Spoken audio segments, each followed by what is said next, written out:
And one thing that I really like about you, Nelson, me and Carmichael, we have conversations all the time, and we're talking about like what are martial artists giving back more than just you know putting out things to show off their talents, but Correct. really showing off their true character. And things that I like about watching, like just stuff that you post on Instagram and things like you'll be dancing in your kitchen, and Yes. and those will be like some of like, and when I catch those videos sometimes, like those might be on like the days where I'm super stressed out or something. I'm like, dang, like Nelson can find time to have happiness within like maybe a stressful environment or having a lot of things going on, or maybe not even showing that vulnerable side of being a martial artist.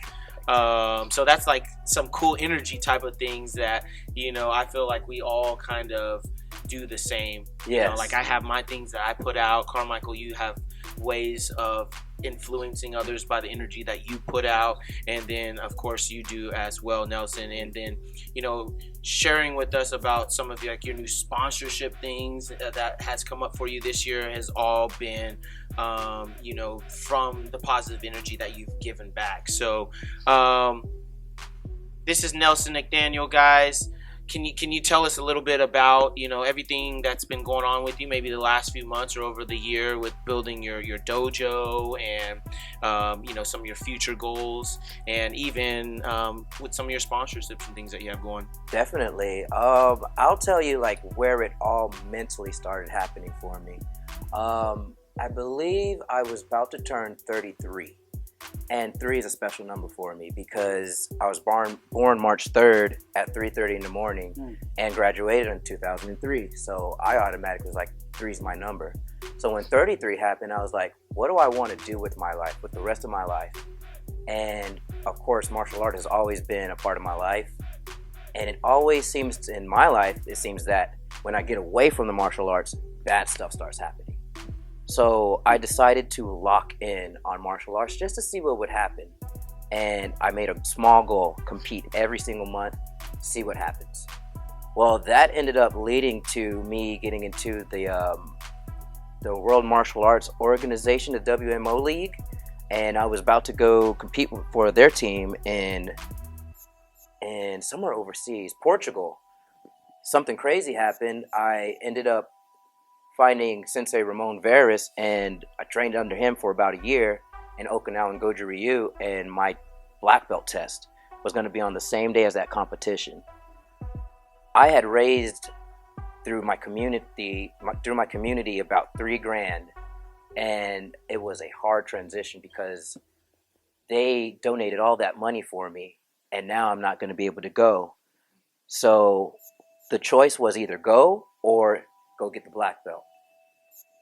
That took a lot of time for me to understand on how big that black belt meant, because I can always go to another competition.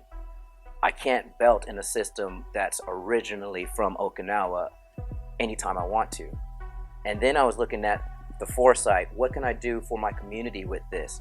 Can I do more for the community with the competition or with the Okinawan black belt? So it was pretty much written for me. I was like, I've got to do it this way for the long haul. As soon as I made that decision, I had to make sure that everybody who sponsored me or who believed in me know why I chose not to go that route.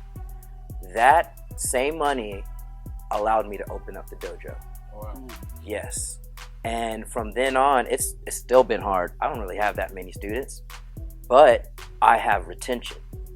And those people who are there, they keep my doors open. That's my lottery ticket. If I can have my doors open, I always have an opportunity. So knowing that, I just kept building quality. I got my first black belt, homegrown from my own system, and that to me is really important. I've been in martial arts 30 years, and it took me this long to get one black belt. For me, it's about quality, not quantity. So having his help and the help of the community, still putting out positive energy into the world. The dance videos, like you said, somebody caught wind of that. And they just asked me on Instagram, hey, are you sponsored by anybody? And I was like, no, I would love to be though, because, who wouldn't want to be? Then they said, let's talk next month. And then next month we spoke, and they told me what they were looking for, and I happily accepted with Fighters Inc. and Hayashi. Wow. And now here I am with you guys, you know, having fun still. Yes, most definitely. That's crazy how you had mentioned that too. Like, you know, of course, building a school is, I mean, it's tough.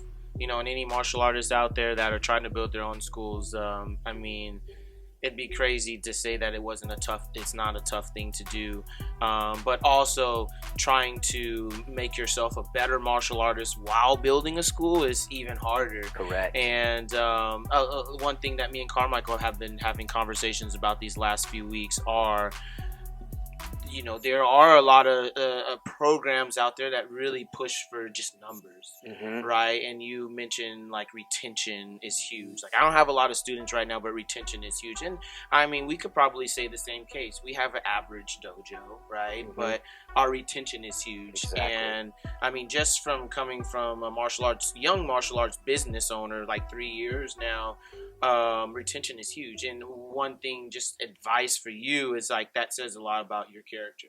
You know, people are coming there because they love you and the energy from what you produce. Exactly. And everything else will come. So that's, you know, one thing I wanted to share with you just about, you know, our journey too. It's like, you know, of course we want to have all those numbers in the dojo, but you building yourself up as a martial artist and continuing to push your character, you know, I personally feel is what's going to help change our industry today. Yes. You know, which was just real cool.